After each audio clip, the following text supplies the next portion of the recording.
Hey, want to hear a story? We're going to flash back on this one. Back in 2020, both feels like an eternity ago and like it was just yesterday.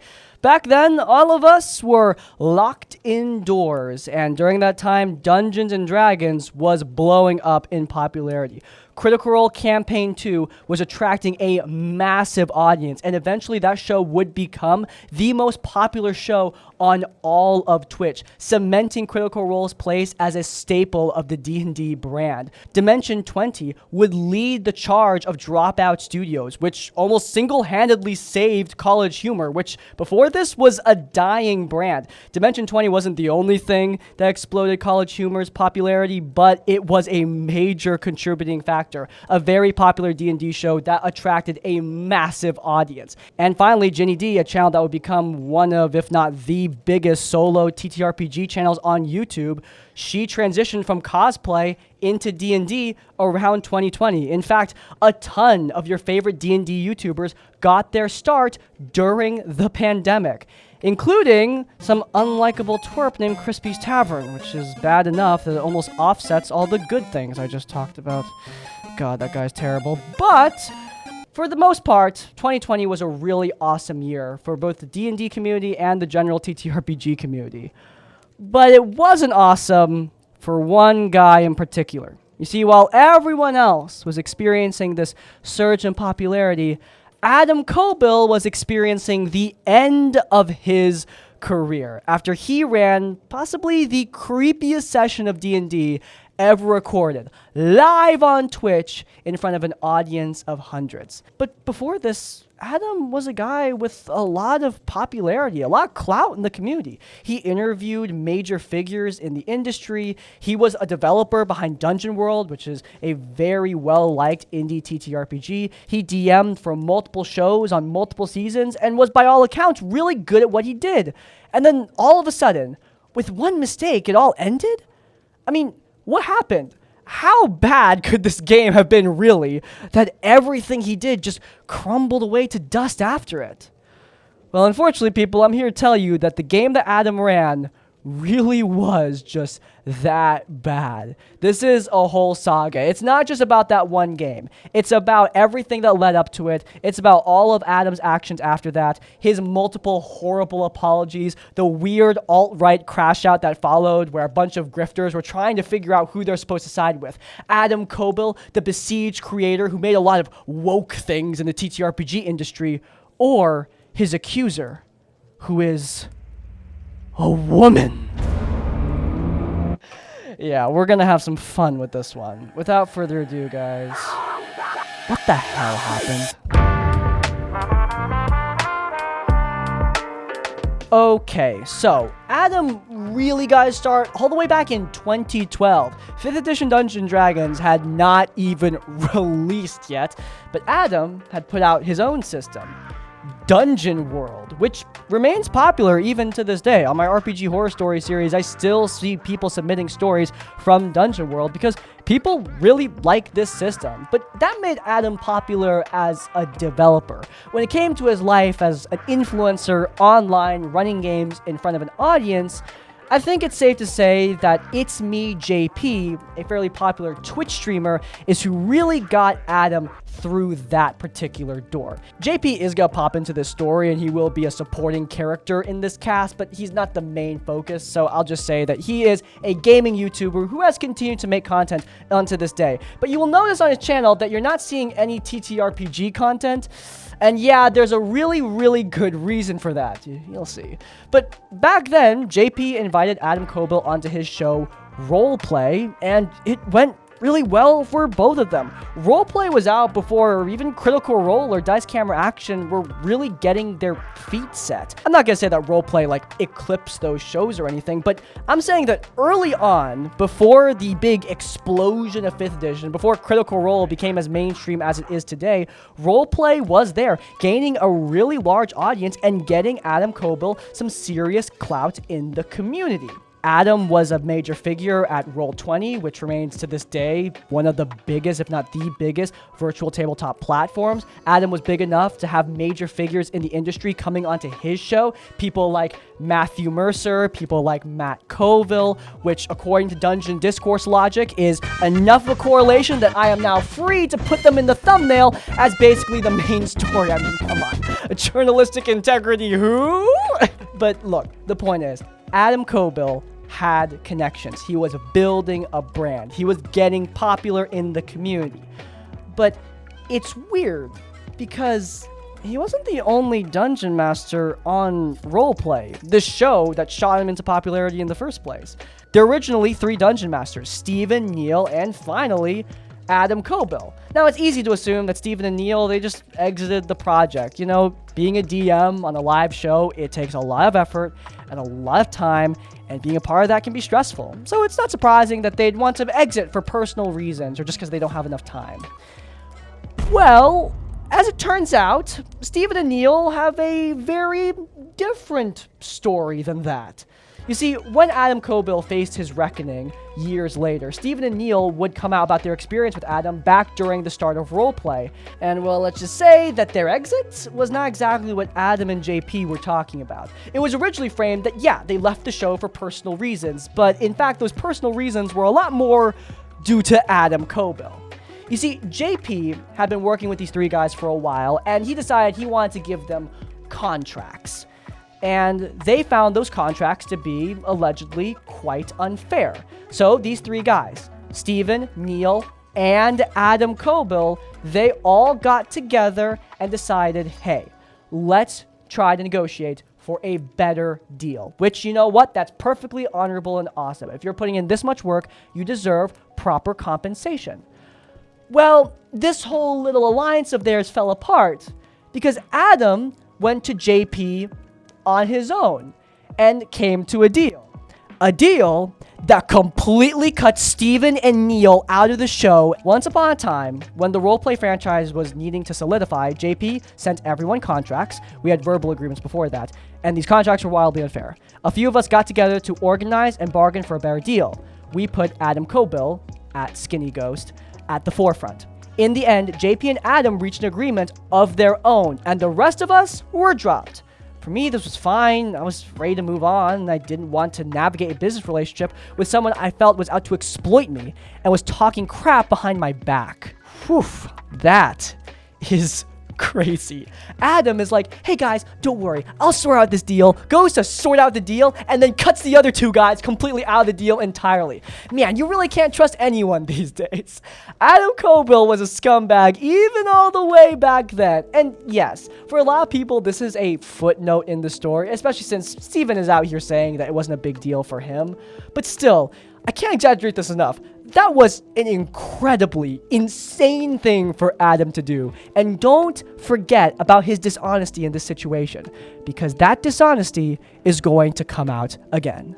So now, Adam's, I guess, co-workers, they're out of the equation. He's the front man of roleplay, and he would go on to really build up his own unique brand. He was the Dungeons and Dragons, SJW, a term that really got popular around this time because that whole Gamergate thing was going down. This is all mid-2010s crap. What a wonderful time. But yeah, Adam was actually doing a lot of good work, in my opinion, at least on the surface. He was fighting for more socially conscious TTRPG players. And as a guy who does an RPG horror stories that at this point is almost 500 episodes long, I am painfully aware of how antisocial some D&D and TTRPG players can be. Sometimes it's innocent fun, and sometimes it can be, unfortunately, actively harmful. Because at the end of the day, it sounds crazy, but sometimes people do really, really creepy stuff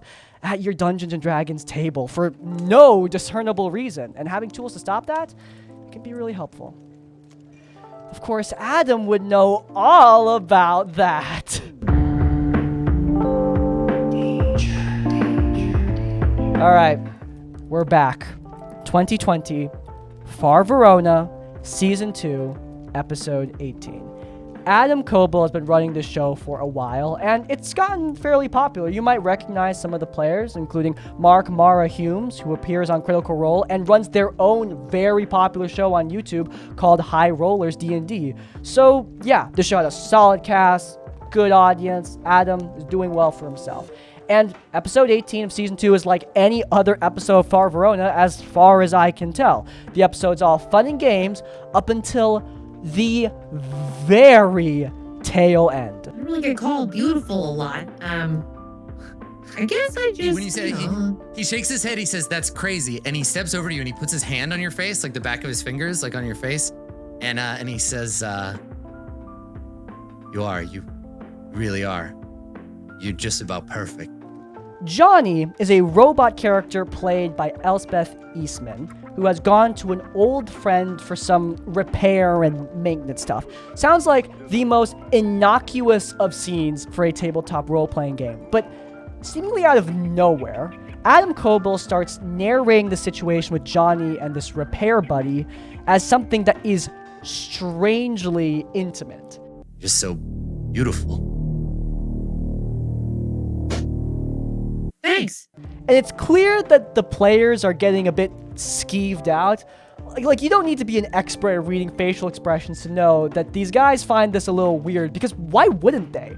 Like, this is a scene about repairing a robot that the Dungeon Master is turning sexual for no reason. At first, it's just flirting. Elspeth, the player behind Johnny, she's gently pushing that this is going to be a friendly thing, that they're friends. And he's standing like 2 inches away from you now, with like his fingers on your face, smiling slightly.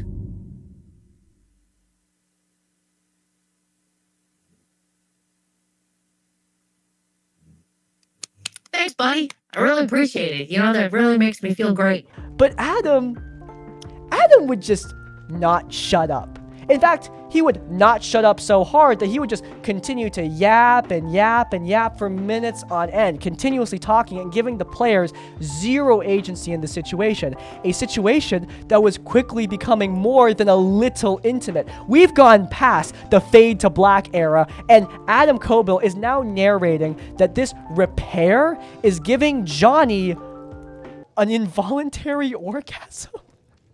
Right there, it hits you like a truck. Your whole system just like lights up with like positive experience indicators, and your vision like flickers and blurs. Your temperature sensors all go haywire for just a second. Your knees buckle slightly. And I think maybe that's the last shot. I think that's the shot of the episode, is Johnny getting his brain stimulated.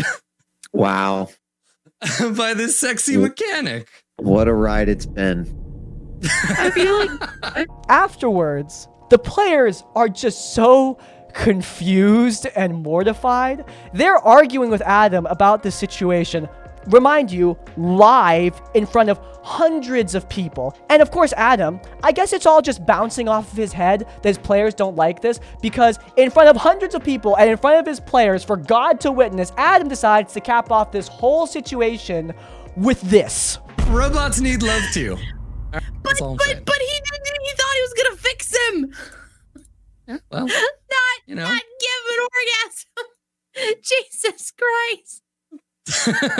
That's right. We have to start every episode with an explosion. Sir, get a grip on yourself.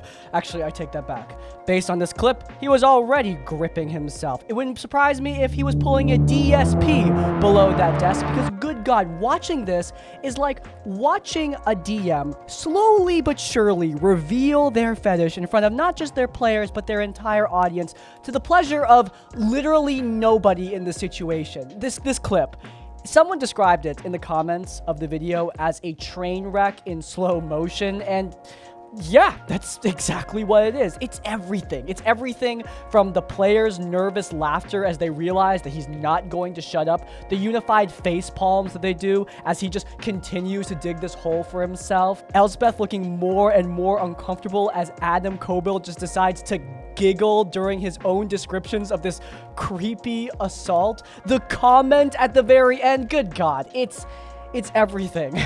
This would be bad for anyone, but as user Delanacio points out in their post on HobbbyDrama about the situation, this was particularly bad for Adam. To fully grasp the magnitude of what just happened, let's review a few things. Adam Koebel, a well-known face of consent promotion and safe spaces in tabletop role-playing games, as a male game master, plays out what was clearly a pre-planned scene of non-consensual sex on one of the female player's characters. A player who, by the way, is a survivor of that kind of assault. This is in front of a live audience of hundreds. No agency is given to the player. At no point before or during the scene does Koebel make sure the players, especially the character's player, are fine with this. And on top of all that, he appears intently amused by the assault and is orchestrating this in his game, even gloating about it afterwards. My lord. I can't exaggerate this enough. This scene truly came out of completely nowhere, leaving both the players and the audience utterly horrified and baffled.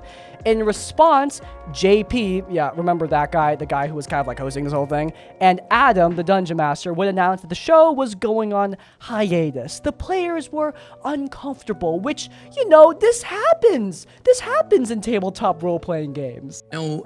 We're no stranger to difficult situations that come up in role-playing. Sometimes role-playing gets intense or difficult, or someone narrates something that didn't land the way that they had anticipated. We've seen it plenty of times throughout the years. Yeah, I know a lot of people who watch these videos don't watch tabletop role-playing games, so you might not be familiar with this, but I have DM'd over 1,000 hours, and I can say in all those hours that I have never once done anything like this. Are you kidding me? Saying that this happens, people get uncomfortable in roleplay, is just such a downplay of a scene that is just nonsensical. It's even worse because Adam blames like the lack of safety tool usage on why this happened. And sure, I guess putting an X card in this situation might help, but like, you know what would help even more? If you didn't pre-plan an assault scene in the middle of your roleplay. That would also help, Adam.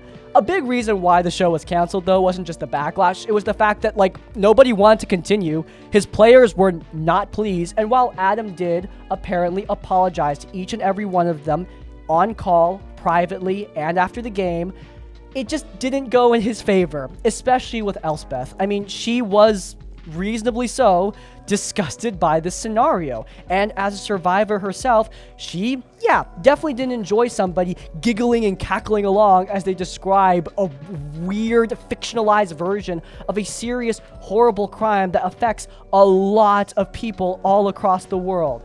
Elsbeth decided to quit the show and release a video of her own explaining why. The whole video is a brutal takedown of Adam and his whole shtick, but it especially gets good here. Adam continues to say that the game mechanics were not properly in place and that as a group, we should have discussed this prior to starting the show. Sure, that's a good idea in hindsight, but if you need to have a talk with your cast beforehand that you're planning on introducing a sexual predator NPC to one of their characters, I guarantee you, not one person would be okay with that, especially not in front of hundreds of people. This isn't a question about what could have prevented it when Adam is literally the one in charge. There's no recovering from that. She owned him, full stop. Adam would release an apology of his own. All the players would release statements. Mark Mara Humes had this to say. I'm still a little dumbfounded by all the Far Verona stuff, honestly, but I want to make it clear I 100% support Elspeth's decision. Not sure what to say at the moment. Very grateful for JP for including me in the project, and I want to support Vanna and Marcus 100% too. Those are the other two players who also had statements of their own. And yeah, nobody was rejoining Adam Koebel for his games. The backlash was immediate from across the community. Like that Reddit user pointed out before, it was especially bad because of the way Adam painted himself before all this went down. Grifters from outside of the TTRPG community would also jump in, tourists who saw the woke left eating at each other and had no idea who to side with. I mean, on one side, we have the woke Adam Koebel who advocated for things that, generally speaking, grifters don't like, so they didn't like him. But also, his accuser is a woman. So, like, obviously they had to side with Adam. I mean, you can't side with the woman. Come on, guys. So, yeah, that just inflamed the situation all the more and made things a hell of a lot worse, with people downplaying what Adam did. But to say the least, inside of the actual TTRPG community, outside of the tourists, a lot of people were not pleased with Adam in any quit. But Adam was pretty quiet. He wasn't responding to many people until he did respond. Somebody asked him just straight up, why did you do this? What made you think it was a good idea? And Adam had this to say. I appreciate you taking this up with me. This is absolutely a mistake I made. Even if we'd had safety protocols in place, I didn't do the work beforehand to make sure the scene would be safe and consensual for everyone involved. I see that it needed a lot more work, both before and during the scene, and I deeply regret not doing that with the cast. It's clearly indicative that I didn't have my intentions and my behavior aligned and blah, blah, blah, blah, blah. Oh my god, he would continue yapping on for a while. Now, the person who made that tweet, the person who got Adam to actually respond, they actually wrote an entire article about this situation after the fact, how Adam has been responding to it. And in that article, they point out that Adam has this habit of only responding to people who are really nice to him. Adam engaged with almost every reply that assuaged his guilt. People who said, hey, mistakes happen, and hey, it's not a big deal, and hey, you're only human, it's okay, and hey, I don't even know you, but I support you. Those are the replies he liked and responded to. And this is important. Yeah, because those are the people that Adam really needed to address. The people who think he did nothing wrong. It's safe to say that a lot of those people came from those grifters that I mentioned earlier who tried to blow up the situation in some type of Gamergate culture war crap. He would go on to, keep things fairly low-key for the most part until he released a very controversial reply. Not to the situation. No. He would continue to ignore that. He would actually resort to replying to Black Lives Matter? I've been working on a post about my situation, but now isn't the time to focus on me. It's no time to stay silent with all the injustice going on either. I'll post resources that informed me and gave me action to take. I hope they help you too. Let's all stay focused on what really matters. I agree. BLM, that's really important to talk about. All right, there was a lot going on, and it's important for everyone to speak up. But Adam, my guy, is that really the response you want to choose? Because from where I'm standing, it looks like you're taking this very important social issue and using it to just divert attention from all of your crap in order to make people feel for you. Really? Really, man? That's how you're gonna play it?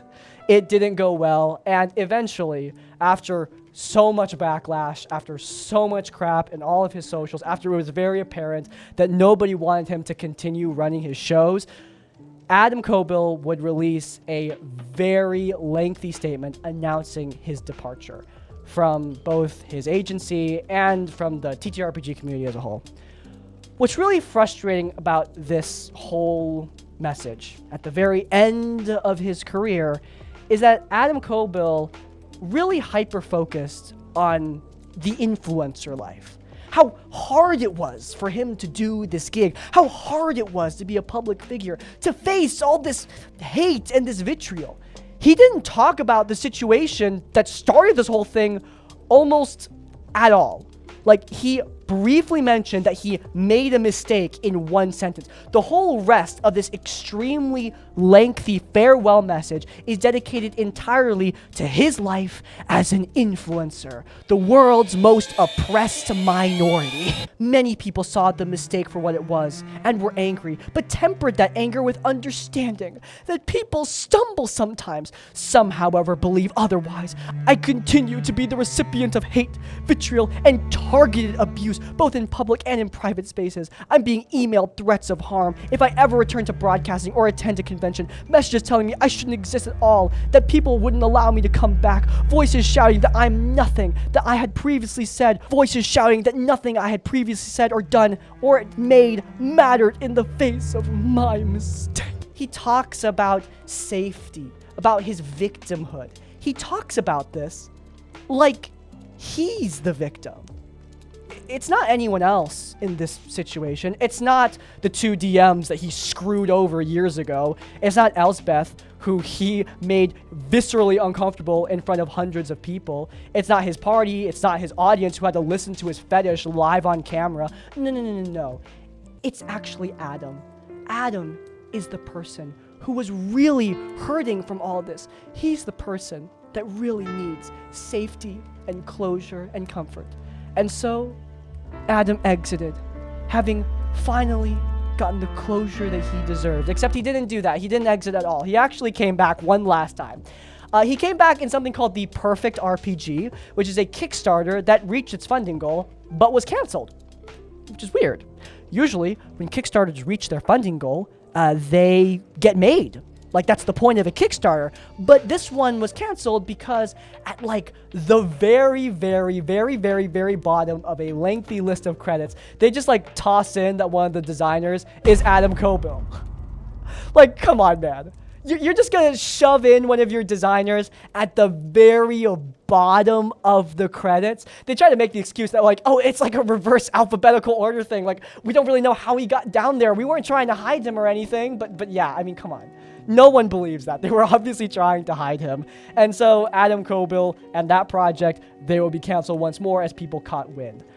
Adam is not really permanently gone from the industry. I don't think he can be, because he made Dungeon World, and I assume that he continues to earn royalties on that platform, though Dungeon World is an open SRD RPG. Your job as an influencer is to be liked. That's your job. That is your only job. It doesn't matter if you think you deserve it. Your job is to get people to like you. If they don't like you, congratulations, you've lost your job. Adam Koebel's main audience were people who didn't appreciate this. Adam Koebel's main collaborators were people who certainly didn't appreciate this. Adam Koebel's only job is to make those people like him, and he failed. He doesn't get to make an apology where he thinks like, oh my god, all this hate was so undeserved. Your job is to be liked, dude. And you failed to do that. Therefore, you don't have your job anymore, and you don't get to complain about that. The weird double standards that we have for people in the influencer biz is so strange, because a lot of these things would indicate bye-bye job in a heartbeat at any decent company. And yeah, Adam Koebel did something that would get him fired. I don't feel bad that he lost his job. I don't think people should be harassing him. Don't send death threats to him. Leave him alone. But if he wants people to support him, to make sure his projects continue, then yeah, no one owes him that, dude. No one owes you their affection. Adam Koebel, given how wonderful his forced romance scene went, should know that intimately. In the aftermath of all of this, what happened? Well, Elsbeth Eastman has gone on to be very successful as a VO performer. She has been in performance roles in multiple successful video games. And you know what? And yeah, she seems to be doing great. Hell yeah for her. The cast of Far Verona have gone on to each do their own projects, as I mentioned earlier. Mark Mara has now appeared on Critical Role a few times, guesting on one of their shows, as well as continuing High Rollers and running the D&D game for the cast of Baldur's Gate 3, which got millions of views. So yeah, that dude, they're doing fine as well. Adam Koebel, like I said, has disappeared from the internet after the Perfect RPG scandal. It doesn't look like he's coming back. He did briefly have a stint where he was making content on Instagram under a different name, but that Instagram is gone, as well as every single one of his other social media profiles. JP, the guy who hosted this whole thing, he had his own controversy that he had to deal with around the same time. Several years ago, there were times when I blurred the lines with Caitlin as a friend and Caitlin as a professional. Though I never propositioned or intended to pressure Caitlin on a personal level, I sometimes talked and joked with her about sexually explicit topics that intermingled into our professional conversation. Yeah, dude. Very, professional. I'm starting to think this guy wasn't just an enabler of Adam's crap. My god. He has continued to be fairly successful as both a Twitch streamer and a YouTuber, though on his channels you aren't going to see any tabletop content. Adam Koebel's nonsense put an end to all of that. So what's the takeaway here? Well, the fact that social justice language can absolutely be co-opted. Adam was using the language of victims, the language of marginalized communities, because he wanted to be a part of that progressive movement. And, like, that's great. That's awesome, but he's also using this language to cover his ass. We've seen this before in the Book Talk, Book Twitter episode where we talked about racist book talkers lampshading as other minorities. Yeah, it's a whole episode, check it out in the cards. But seriously, in the episode, we see people who do this exact same thing. It is not uncommon to see problematic figures co-opt social justice language in an effort to assuage any sort of guilt or convince people that they're actually the good guys. It's important to see that it's just language. Adam Koebel has lied before. He's done it, and he's happy to do it again. His whole apology spree is just rife with dishonesty. Sure, I'm sure he thinks he made just a mistake, but the fact that he continuously tries to ignore it, the fact that he's so vague around what he's actually apologizing for when he talks about the situation, the fact that he reframes things to be about his own victimhood as an influencer, to being about Black Lives Matter of all things, the reframing, the diversions, the whataboutism, it shows a man who lacks integrity. Beyond that, it's also important to remember that the whole thing I mentioned earlier about how Adam's only job as an influencer was to be liked, well, that's part of the job as a dungeon master too. Look, it doesn't matter what you think is appropriate at the table. It matters what the whole table thinks. If it's just you will stand alone. And you can't play Dungeons and Dragons or most other games by yourself, can you? You need to make sure that people are having good time. And if you don't care about their good time, if you only care about gratifying yourself, then you're not going to have a group for very long.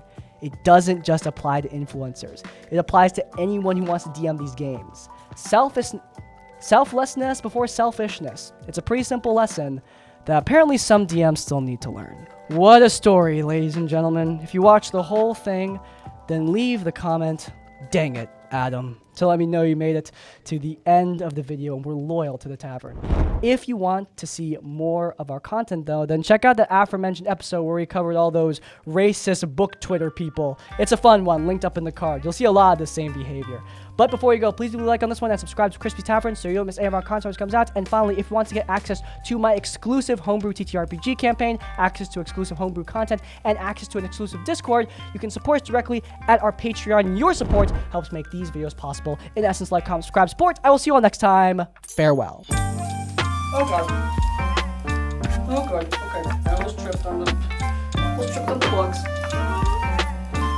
There's some way to make this a safer